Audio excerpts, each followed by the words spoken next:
Are the Nashville Predators close to deciding the future of John Hynes? We'll hear what Elliotte Friedman had to say about the Preds coaching decision and what this long evaluation process means for the future of the Predators head coaching spot. That's coming up today on the Locked On Predators podcast.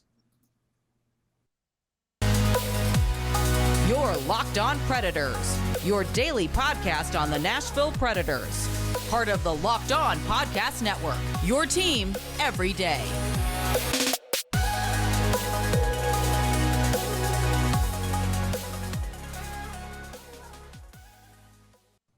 Welcome to another edition of the Locked On Predators podcast, part of the Locked On Podcast Network, your team every day. We appreciate you making us your first listen of the day. And as always, shout out to all the loyal Locked On Pred heads out there who tune into every single show. I'm Nick Morgan. I'm a writer at Penalty Box Radio. And no, Ann Kimmel does not have a very bad case of the flu. She's off today. So we have brought in Alex Daugherty, Preds writer, formerly of A to Z Sports, formerly of On the Forecheck, here with us today. Alex, thank you for stepping in, my friend. Of course, Nick. What's going on? Thanks for having me. It's we have a lot of stuff to talk about today in terms of the Preds coaching sphere.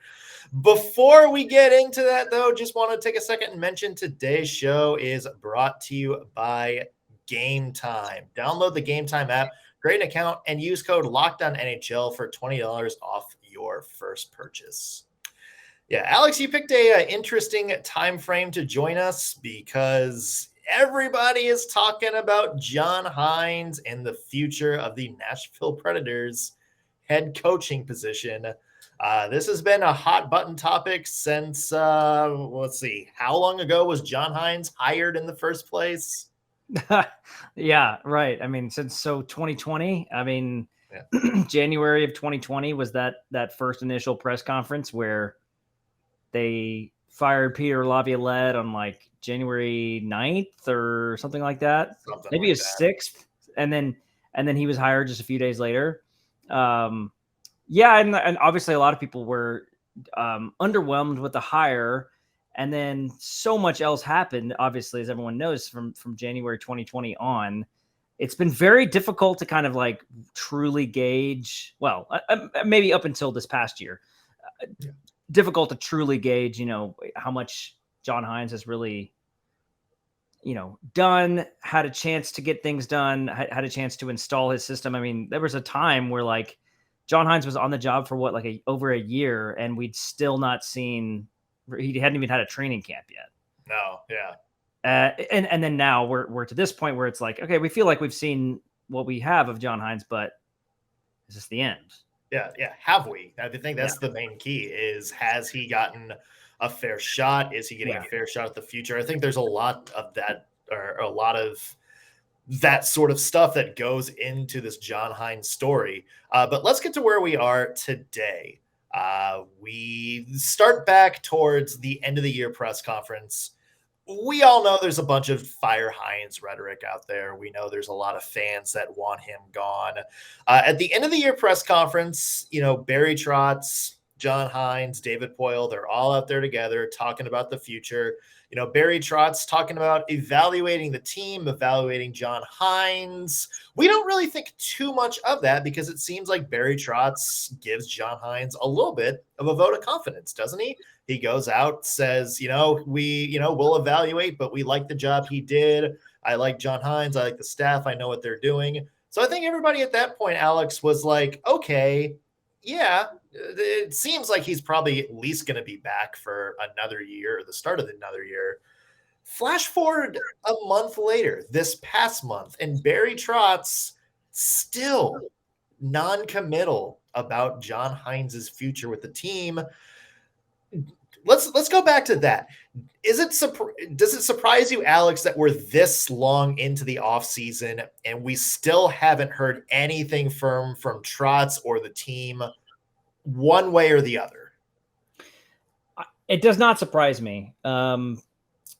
This is sort of the MO for this organization, that they will not give you information until they're really ready to give you anything. And if it does not help them, if it doesn't give them some sort of head start or advantage, they're not gonna just let you know. So it's very difficult to get this kind of information, that unless they want you to have it. And with that, when you ask questions that may seem obvious, like, is John Hynes going to be the coach next year? You're going to get some kind of non-committal answers, which is what Trotz gave at that press conference. So, I mean, in some ways, I think that the media and the fans have kind of maybe created this sort of narrative. Well, let me say this. I think that it's in some ways it's fair to ask the question, because lame duck coaches and lame duck general managers don't usually work out. It's usually kind of a bad situation. Very rarely do they work out so well, like when Barry Trotz won the Stanley Cup as a lame duck coach. That does not happen very often. So like almost always you want your coach or your GM to have, multi-years left, because it creates a sense of commitment. It allows them to plan more than 1 year ahead. So there's that. I mean, like, I think it's fair to ask the question because there is only 1 year left on his contract. But with all the changes with all the changes as general manager, with David Poile leaving and with Barry Trotz showing up, you have to ask the question, because every general manager wants to hire their own coach. So it is a very weird situation. And it creates odd, phrasing where Barry Trotz has to say, like, John Hynes is under contract. Yeah. As opposed to being like, this is my guy. So whereas we might have thought initially he was just, answering a question as diplomatically as possible, you have to kind of be a little bit more, it puts a little bit more question into it now, because obviously there's no more analyzing going on. There's no more games happening. We've been out of the Predator season has been over for like 5 weeks. So there's no other analyzing. They're done with exit interviews. Everyone's moved out. Everyone's gone for the summer. So there's clearly no more decisions based on anything that has happened. So now it's just like, you've just been sitting around just thinking about whether John Hynes should be the coach. Seems like you got that decision. The only other X factor is there's other coaches still playing right now, including Karl Taylor, including some players or some coaches who are still in the Stanley Cup playoffs, and maybe some that just got out of the Stanley Cup playoffs. So I don't think I'm surprised that it's in this weird spot, because simply by having a potential lame duck coach, you're going to have a weird situation. Yeah. And I think a lot of people see that Milwaukee's still playing, put 2 and 2 together with, the Preds not making a decision one way or the other. And I think that's naturally where they go. It's funny because you mentioned, the analytical part is over. They're done evaluating the games. They're probably done evaluating their in-game performance and everything like that. Does it really seem as simple as Barry Trotz deciding if he and John Hynes are on the same page moving forward? Because that's the other part. Everybody talks about, is John Hynes going to be back? Does Barry Trotz want to bring John Hynes back?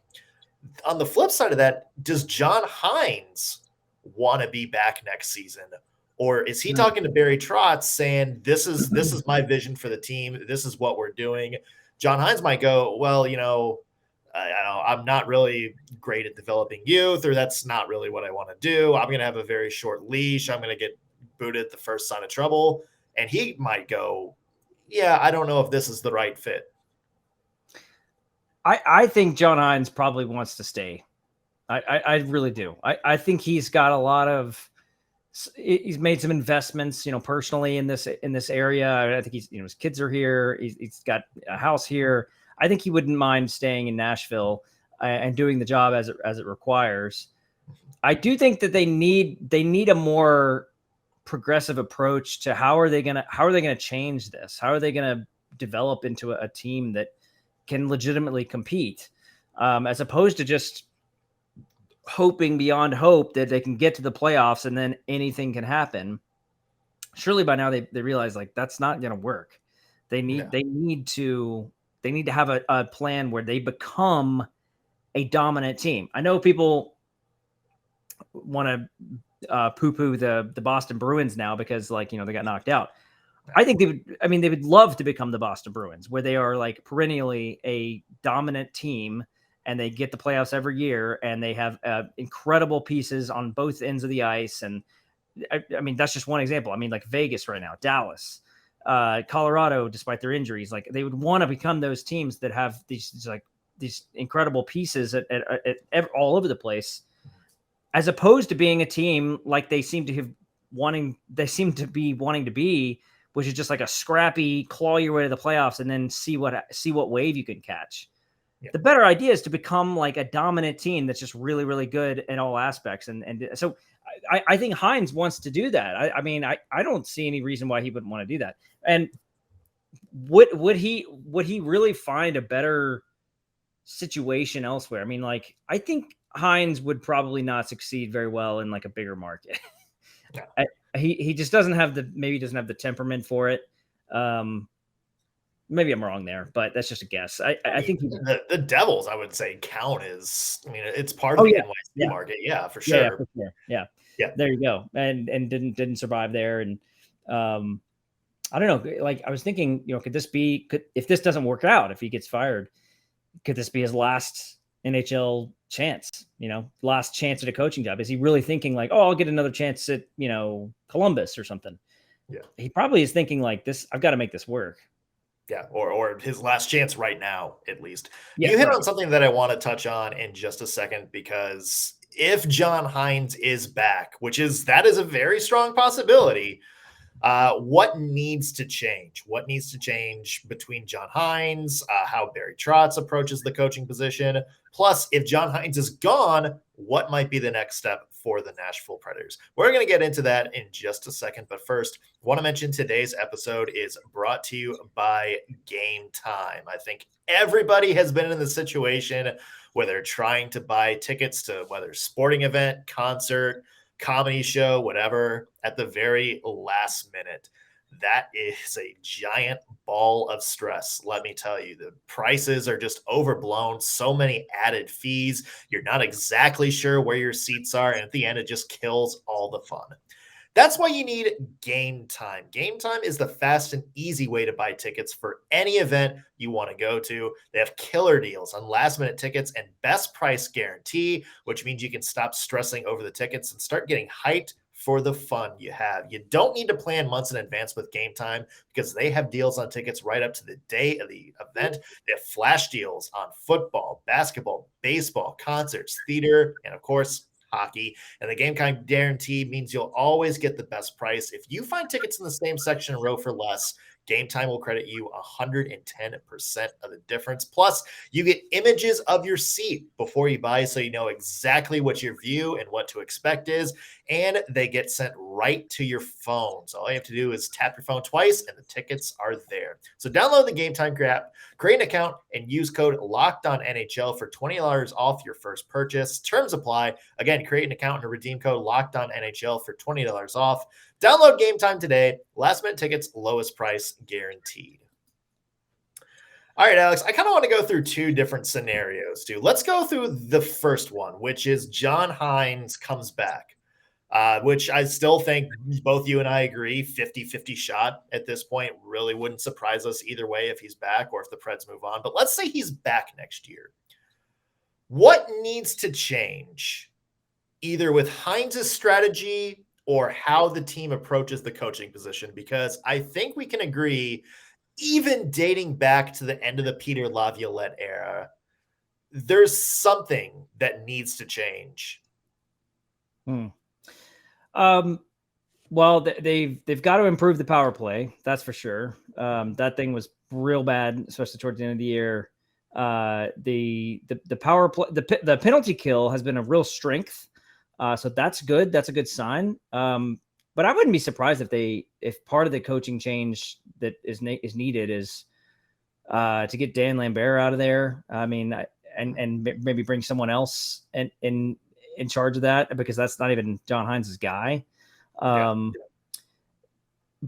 I feel like that's kind of those kind of moves are kind of a little bit overrated. I mean, could you really solve the problem? I mean, remember when he came in, like he was a really good power play coach, and it even took him a while to really make any progress. And then last year, of course, they did make pretty good progress, and then huge step back this year. But so they've got to improve the power play, and then I think he's got to show some sort of commitment to letting the young guys play like through their mistakes. I mean, the whole thing with Cody Glass and how he was benched and then basically, wasn't playing for a while, and then all of a sudden comes back and is now a, contributing member and potentially a top 6 or top 2 center going into next year. Like, okay, that's good. But, did you really need to make him go through that in order to make that happen? I mean, couldn't you have just played him?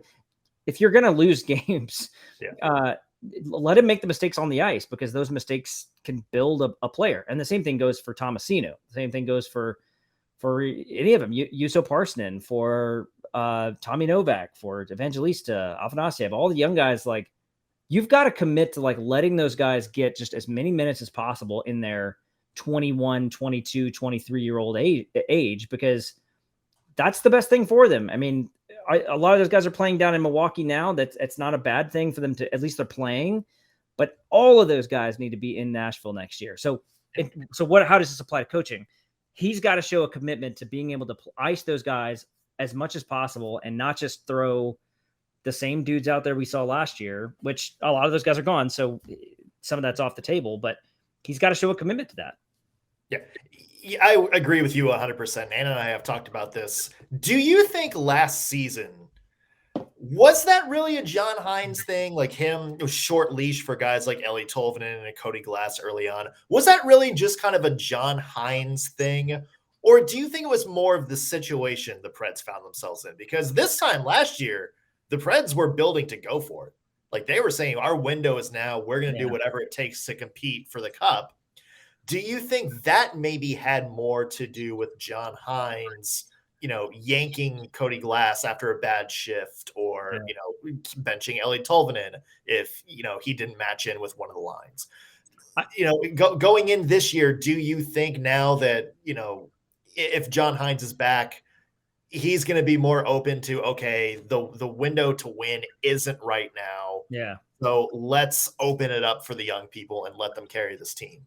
Yeah, the idea of teaching young players by yanking their ice time is really, I mean, it's an unfortunate situation because and I hate that. Yeah. Yeah. It's like, I mean, I get that that's your only carrot that you can hold in front of them, but it's also the punishment because, or it's also a detriment to their development. I mean, like you can't just say to a guy like Cody Glass, or let's take Tomasino because that's a better example. So a guy like Tomasino, he came in and he didn't even screw up royally in a game. He just didn't have a chance. Yeah. He just had a bad camp.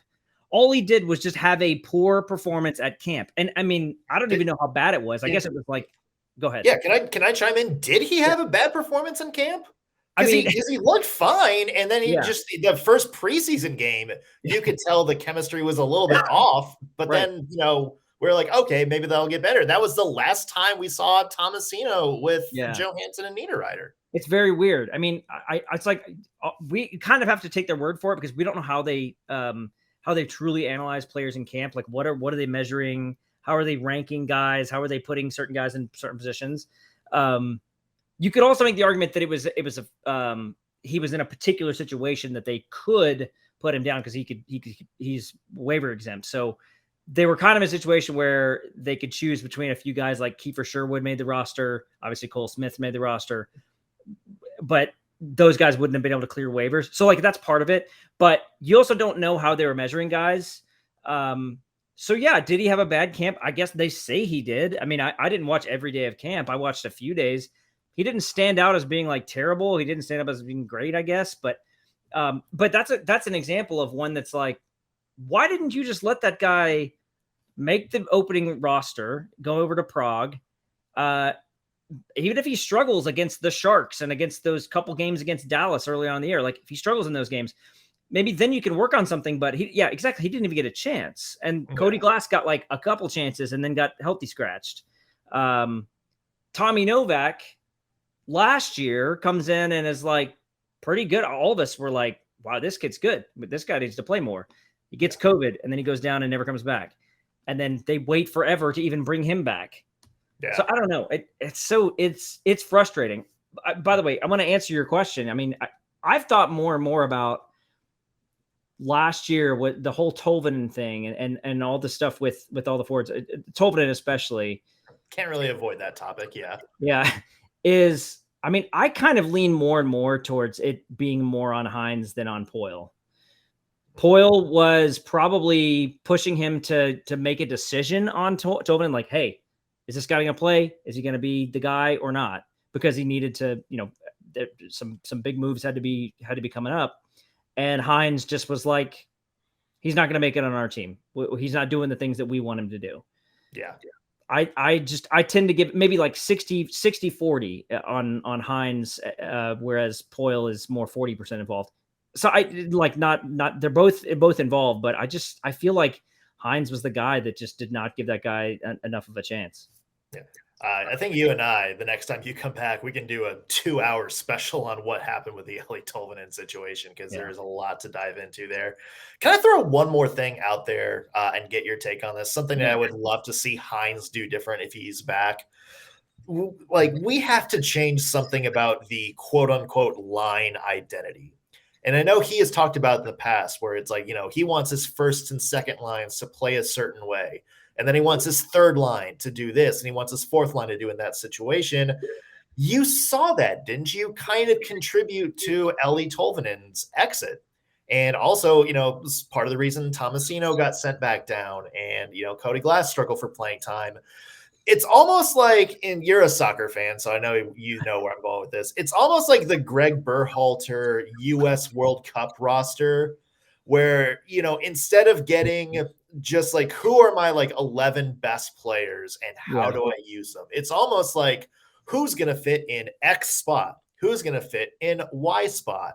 And then you have some players that, you have guys like Elliotte Tolvanen. Maybe he's can't beat out somebody like Philip Forsberg or Matt Duchene on the top two lines. So then he's buried in third, but he's not, he doesn't play the same way Tanner Jeannot or Colton Sissons do.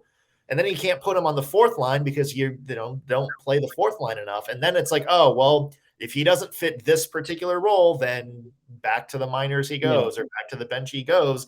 To me, I would love to just see John Hynes say, screw the line identities.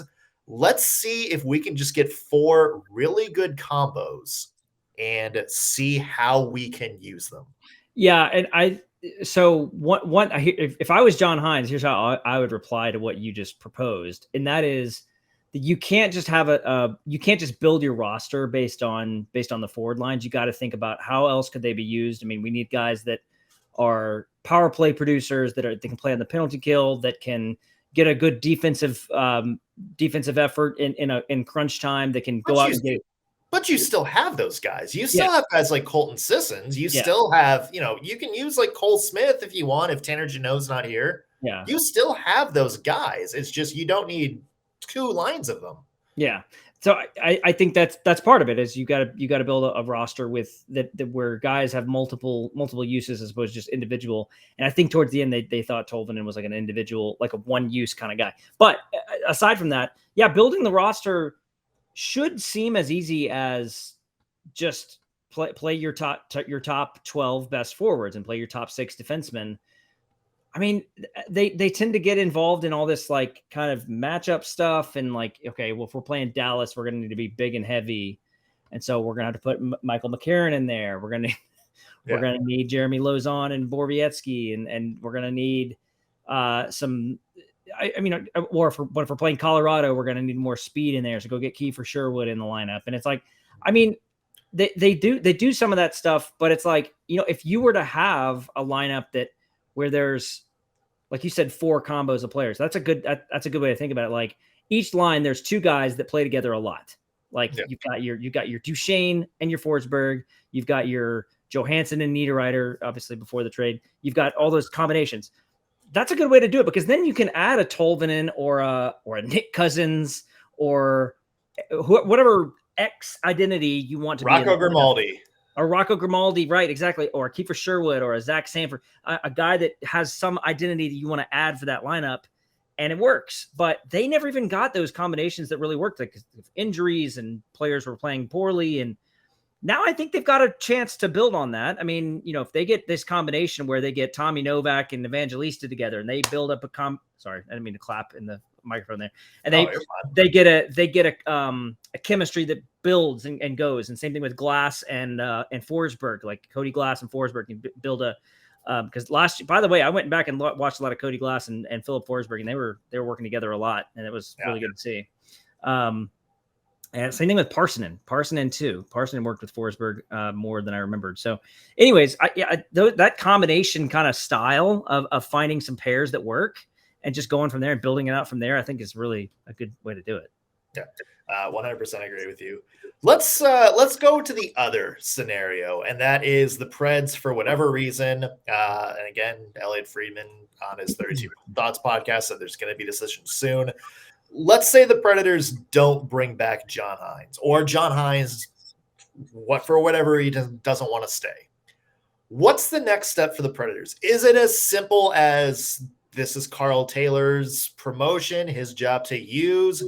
Or do you see the Predators maybe taking a step back, maybe going up to the draft and being like, okay, let's wait for the rest of the NHL to kind of settle and let's see who we have available? Yeah. Man, there's a lot. If John Hynes is not back, there are so many options available. It's almost there's a lot of possibilities out there. I mean, the Karl Taylor one seems to be the most popular. I really don't know if that would happen. I feel like maybe the Karl Taylor thing is just, I mean, if he's going to get a head coaching job, it's going to have to be in the next couple of years. And I just don't know if they feel like he's ready yet. Yeah. People talk about Spencer Carberry. One interesting thing is I think all these assistant coaches out there's a lot of openings right now. Yeah. Like and some big ones. I mean, New York, the Rangers are open. The Capitals are open. Calgary Flames. I mean, Anaheim and Columbus, at least they're going to get some good young players to work with. But yeah, I mean, and then potentially Toronto, right? I mean, all that mess up there doesn't sound like Keefe is going to be around much longer. So maybe even Toronto's open. So are all these assistant coach possibilities or a Karl Taylor going to look at those options and choose Nashville over Toronto, Washington, New York? I mean, I don't know. I mean, like Spencer Carberry seems to be like the name that's out there right now. Yeah. Would he pick Nashville over Toronto? Like if he was just elevated to the head coach at Toronto, he would absolutely take Toronto. Yeah. And I think he's got some connection with Trotz somewhere in that coaching tree. Yeah. So I think that's why a lot of people are like, hey, Barry Trotz is the GM now. Yeah. You can work with your old boss. Yeah. I'm with you. I just think there's so much chaos around the rest of the NHL when it comes to coaching. Mm-hmm. I don't think we've had a replacement head coach named for any of the major openings yet. Correct. I'm trying to think. No, Calgary, no. Calgary hasn't. Anaheim hasn't. So, I mean, I'm sure there's going to be a lot of teams waiting until the rest of the Stanley Cup Finals and see how things go there. There was one team that talked to Mike Babcock. I can't remember who it was. I think it might have been New York. Babcock in that market, I'm not sure. That'll be a media battle for the ages right there. Yeah. You also have Joel Quenneville back on the table. That's a whole mess. Maybe that was who I saw. And I know I saw someone was talking to Mike Babcock, but yeah, Quenneville too. Yeah, those two. Yeah. I mean, but back to the point about the Predators. Yeah, I mean, you want to maybe kick the tires on a big name, but at the same time, it's an interesting spot for Trotz because you want to be aggressive, and if there's a guy you think really fits in, I don't think it was any coincidence that Peter Laviolette gets fired and then the very next day John Hynes gets hired. They made that move with a new head coach in mind. David Poyle knew John Hynes is my guy. If anything happens, I'm bringing him in. to me, maybe that's what this delay is. Maybe Barry Trotz wants to see, can I get my guy? Is my guy going to be interested? And maybe if there is, maybe if Carberry does want to come to Nashville for whatever reason, or whoever else Barry Trotz has in mind, maybe that's the move. And it's one of those things where John Hynes is fired 2 days later, Carberry / whoever gets hired. And then maybe if, things settle down, Trotz doesn't really like any of the, people out there. Maybe he just goes, you know what? Like, there's nobody else that I like better. John Hynes, I did like what you did towards the end of the season. Let's see what we can do together, and then we'll take it from there. Yeah. Yeah, I think that's a good way to think about it. There's a lot of names. There's always going to be names out there that are intriguing. I just think people need to be prepared that you really don't know when you roll those dice and you just go get a new name, you bring in someone new in town, you have no idea how it's going to go. I mean, I know everyone thinks that there's a lot of people who are just like, the only problem with this team is the head coach. And once they fix that, they'll be fun to watch or they'll be successful again. I mean, that's just not a guarantee. I mean, like, it's also not true. It's obviously not true. And you could get so much worse. If you bring in the wrong coach and it does not go well, you could get so much worse so quickly. And things could go south very, very. It's the same thing with GM. I think that they made the right decision with Trotz. I think he's going to be okay. But man, if they had not found that Trotz solution and they just like went and got someone, I mean, go look at like half the league has a horror story about how their GM ruined their franchise. I mean, like, it's so bad. It could go south so quickly. Same thing with coaches, but it's worse with GMs. Yeah, just look at Philly, look at Pittsburgh this past season. The Mikhail Granlund trade that single-handedly reportedly got an assistant GM fired. Yeah. I mean, and I think you hit it. There's just no guarantee. And whoever it is, whether it's John Hynes coming back, whether it's somebody new, whether it's a promotion from within, I think we have to, as fans, as writers, whoever we are listening to this right now, I think take everything with a grain of salt and really try to look at things objectively.